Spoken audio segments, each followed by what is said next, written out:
د مونځو نیت د مون نیت پسنګ کې دا مونږ چې وایو نیت موږ در اخلاص 2 رکعات سلور رکعات موقت مونږ دا کومه په دې حضرت امام پسې خاص وي تعالی رحمه مې د کعبه شریف پړو الله اکبر دا شته او کو نشتا او چې څوک دا نه وي او صرف الله اکبر ډایرک وي نو آیا دا غو سېکيږي او کو نه سېکيږي ها ډېر ملګرو دې باره کې تپوس کړو نو ګوره نیت نه د زړه اراده او قصد بس نیت وي مول سه پوي پینې شو ها مطلب دا یو کس روان دی سیدا زه روانم د ماسپخین مونږ لا یا د مازیګری مونږ لا یا د ماخام مونږ لا زه روانم سیدا او زما پزړه کې دا خبره ده چې جناب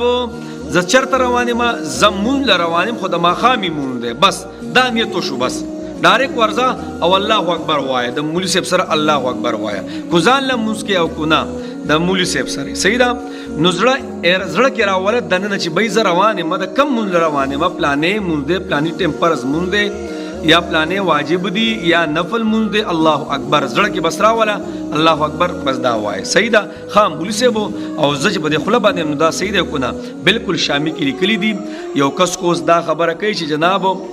د توجه د پر زما توجه برابر شي او هغه